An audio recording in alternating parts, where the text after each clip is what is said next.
À la page 51 du chapitre 26 de mes notes de cours, on va répondre à une première question instantanée de la section 1.2 de Séguin, section qui porte sur la loi de Coulomb. J'ai intitulé la question « L'effet de la distance » et vous pouvez prendre connaissance de cette question à la page 22 de Séguin. Après une première lecture, on s'aperçoit qu'on nous demande d'expliquer qu'est-ce qui arrive à la force, à la valeur de la force électrique. Si on triple la distance entre un proton et un électron. On ne nous donne aucun chiffre.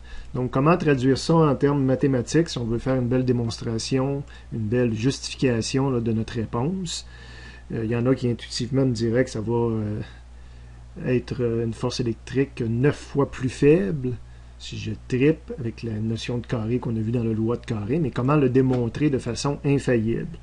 Ben, j'ai deux charges, on va appeler ça ma charge Q1, qui est la charge d'un proton, donc qui est plus E. J'ai une deuxième charge qui est ma charge d'un électron, donc un moins E. Ma distance finale, donc dans la loi de Coulomb, la distance on l'appelle R. Mais là, j'ai comme deux situations, au début puis à la fin. Donc ma distance finale, c'est 3 fois ma distance initiale. Donc 3 fois R initial. Et je vois ça comme une première équation dans mes équations possibles pour résoudre mon problème. L'inconnu, ben, c'est quelle est la force électrique finale. Pas de chiffre, donc je vais l'exprimer en fonction, mon inconnu, point d'interrogation, puis je vais l'exprimer ou la comparer en tout cas à la force électrique initiale. Un dessin pour tout ce qui est charge, force électrique, on va voir également champ électrique entre des charges ponctuelles. Ça ressemble un peu à la cinématique. On va dessiner des particules, mais on va lui donner un signe. Initialement, il n'y a pas nécessairement immédiatement les axes X, Y, j'en ai pas besoin. D'ailleurs, dans ce problème-là, j'en ai pas besoin plus qu'il faut. Je pourrais au moins effacer l'axe Y. L'axe X, je vais le rester pour déplacer ma particule parce qu'on change de distance, mais je n'aurais pas strictement besoin. Donc, j'ai ma particule Q1, une particule positive qui est ici. J'ai ma particule Q2, une particule négative que j'ai dessinée ici et que je vais dessiner une deuxième fois parce qu'on change la distance entre les deux. Donc, la deuxième fois que je la dessine, j'ai mis ma particule négative ici. Donc, j'ai illustré Q1, j'ai illustré Q2, R final, R initial.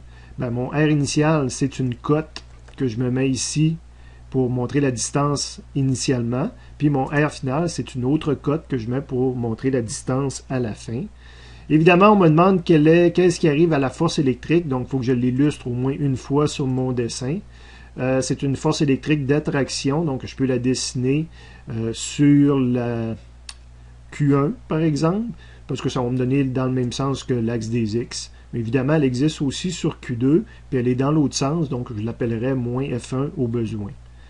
C'est un vecteur, donc petite flèche au-dessus du symbole FE, tandis que ça, ce ne sont pas des vecteurs, il n'y a pas la petite flèche au-dessus. Important, je vais vous les corriger si vous ne me les présentez pas comme ça.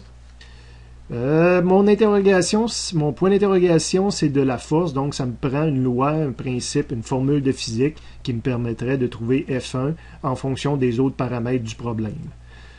On va voir dans le résumé ce que je vais faire à l'instant. J'ai pris ma page 59 et 60 qui correspond au résumé pour le chapitre 26. Sur la première page, je n'ai pas du tout la force électrique, donc je m'envoie à la deuxième page du résumé du chapitre 26 et j'ai la loi de Coulomb qui est ici. Et effectivement, ce sont tous des paramètres mentionnés dans le problème.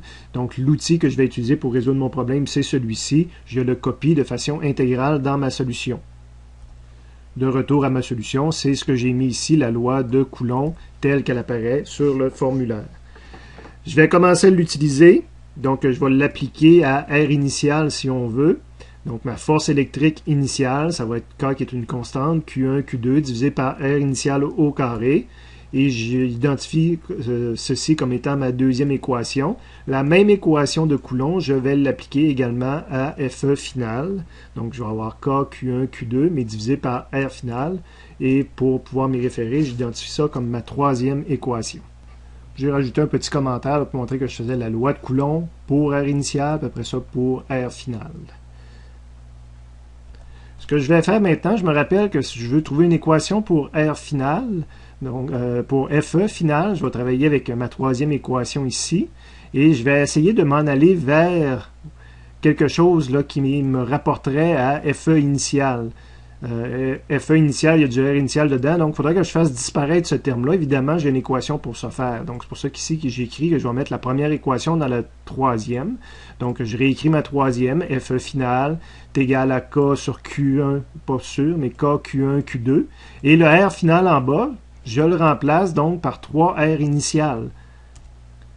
Et c'est tout le 3R initial qui est au carré. Je continue, là, c'est du développement mathématique tout simplement, donc je vais mettre le 3R au carré, donc le carré rentre, c'est 3 au carré, R initial au carré. Je vais réécrire ça différemment pour faire apparaître tout ce qui est équivalent à FE initial. Donc, bon, je commence par mettre le 3 au carré, là, les top mathématiques de base. Après ça, ben, je mets le 1 sur 9 en avant, puis il me reste K, Q1, Q2 divisé par R initial au carré. J'aurais toujours pu sauter cette étape-là, d'ailleurs, tellement que je vais la mettre en rouge. J'aurais pu facilement passer de cette ligne-là, puis même la deuxième ici également, j'aurais pu la mettre en rouge. Différent, c'est des étapes non obligatoires, là, qui dépendant de nos habiletés mathématiques, si on veut. Le plus important, c'est qu'en bout de ligne, je m'aperçois que j'ai 1/9, puis tout ce qui est écrit ici, que je vais vous encadrer, correspond exactement à ce qui est encadré ici.